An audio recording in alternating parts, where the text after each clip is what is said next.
Assalamualaikum warahmatullahi wabarakatuh.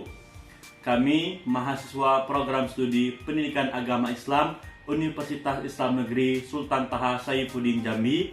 Di sini saya Muhammad Walan Ramadan dengan NIM 2012-00014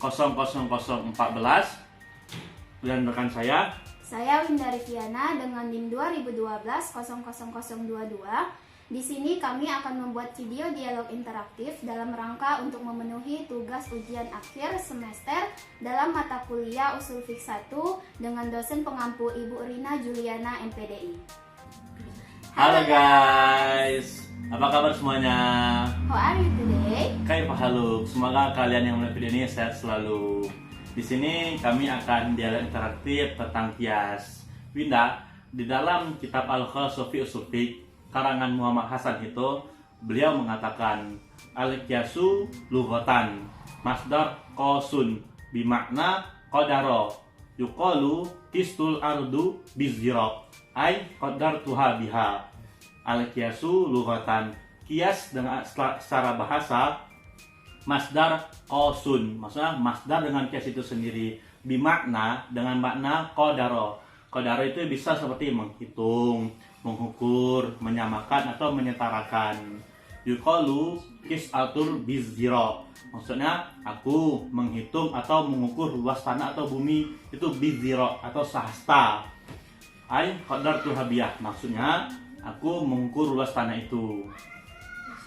Nah, kalian ada juga nih pengertian kias secara istilah dalam kitab yang sama, yaitu wa istilahan raddu far'i ila asli bi'illati tajma'u bainahuma fil hukmi, yang artinya yaitu kias secara bahasa yaitu mengembalikan asal kepada cabang dengan suatu ketetapan lalu menjadikannya ke dalam hukum yang sama.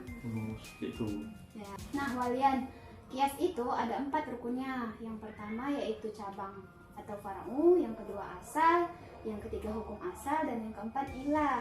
Nah, yang pertama far'u atau cabang. Far'u atau cabang itu adalah sesuatu yang akan kita kiaskan, perkara baru yang tidak ada hukumnya di dalam Al-Quran, Sunnah maupun Ijma'. Contohnya kayak bir.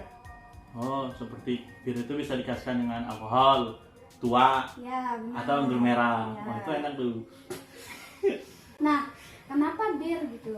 Karena penjelasan mengenai bir itu tidak ada di dalam Al-Quran, Sunnah maupun Ijma'. Tidak ada juga pada zaman Nabi. Nah, yang kedua yaitu asal. Asal itu adalah yang menjadi dasar kias atau perkara yang akan dikiaskan lalu kita kembalikan kepada konteks hukum. Contohnya itu seperti khamar. Terus yang ketiga, hukum asal. Hukum asal. Hukum asal itu seperti ini.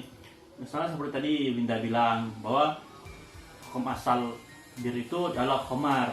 Bahwa di Al-Quran itu cuma menegaskan bahwa khamar itu diharamkan, haram memabukkan. Nah, maka kalau kita ingin mengkiaskan sesuatu adalah hukum asalnya baik dari Al-Quran, Sunnah atau Ijma'. Apabila tidak ada ini, itulah bilang bid'ah sesungguhnya. Maka kias harus ada hukum asal, itu rukun yang ketiga. Seperti tadi kan khamar dalam Al-Quran. Khamar dengan bir atau tua atau anggur merah atau alkohol yang lain kan sama-sama memabukkan. Jadi itu boleh dikiaskan dengan Al-Quran, sehingga itu memabukkan, tidak boleh. Dan bisa dilihat sebab kenapa sih khamar itu diharamkan dalam Al-Quran. Karena dijelaskan khamar itu bisa memabukkan.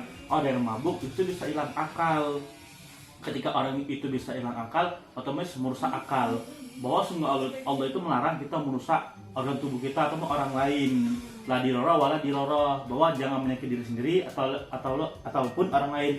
Itu Allah dalam hadis pun dikatakan kita menyakiti diri sendiri nggak boleh. Makanya kita tidak boleh minum khamar karena bisa memabukkan, bisa hilang akal, jadi gila gitu. Nah, Winda, dari tadi kita membahas tentang penjelasan kias baik secara bahasa ataupun secara istilah. Rukun kias ada 4 tadi. Ada apa tadi? Cabang, ada far'u, ada hukum asal sama ilah. Nah, dari ini apakah Winda ada contoh kias gitu, baik dari Al-Quran, Sunnah atau Ijma'? Nah, dari referensi yang pernah saya baca ada satu contoh, yaitu mengenai hammer dan pil ekstasi, yaitu hukum hammer dikiaskan kepada hukum pil ekstasi karena penjelasan mengenai hukum pil ekstasi itu tidak ada dijelaskan di Al-Quran, Sunnah maupun ijma. Namun hukum khamar sudah ada jelaskan di dalam Al-Quran, yaitu pada surah Al-Maidah ayat 90 sampai 91. Nah, kembali ke pengertian awal kias tadi, yaitu di mana kias itu menetapkan sesuatu yang belum ada hukumnya, yaitu pil ekstasi, kepada sesuatu yang sudah ada hukumnya, yaitu khamar, dengan persamaan yang sama, yaitu pil ekstasi dan khamar itu kan sama-sama bila dikonsumsi sama-sama memabukkan. Nah, maka dari itu hukumnya menjadi sama, yaitu haram. Nah, kalau kalian ada contoh nggak nih? Ada sih, Nara banyak contoh, tapi saya ingin mau dua contohnya saja. Seperti contoh ini pada bab Toharo, pada zaman Rasulullah itu kan, pada zaman itu di Mekah dan Madinah itu kan di gurun gitu, jadi kan untuk mencari sumber air itu sangat susah gitu. Beda zaman sekarang kan sangat mudah.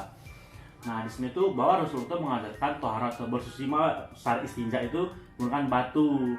Rasulullah itu menggunakan batu, boleh 1 batu, 3, 5 harus bersifat ganjil. Maka batu ini juga misalnya 1 juga harus ada 3 sisi runcing jatuhnya. Nah, pada zaman sekarang ulama boleh mengkiaskan bahwa basuh istinja itu boleh menggunakan tisu, karena sifat tisu dengan batu itu sama-sama keras, jadi nggak apa-apa dengan tisu sekarang. Nah, contoh lagi kias seperti yasinan. Rasulullah itu kan orang banyak mengatakan yasin itu bid'ah, padahal tidak. Itu dikiaskan seperti apa? Ketika ada orang meninggal itu, Rasulullah itu mengatakan, kunjungilah rumah mereka dengan perkataan yang baik. Nah, bukankah dengan kalam Allah seperti yasin itu kan perkataan yang baik, maka itu boleh dikiaskan. Jadi contoh kias dari saya tisu dengan yasinan gitu, bukan bid'ah tapi dikiaskan gitu. Oke guys, itulah dialog interaktif kami tentang kias. Apabila ada kesalahan, itu datangnya dari kami pribadi, baik perkataan atau perbuatan kami. Apabila ada kelebihan, itunya datangnya dari Allah Subhanahu wa taala. Semoga video kami ini bermanfaat, terutama bagi kami berdua, ataupun bagi kalian yang menonton. Sebelum saya tutup, saya ada pantun sedikit. Ikan hiu makan batu. Cakap. Assalamualaikum warahmatullahi wabarakatuh.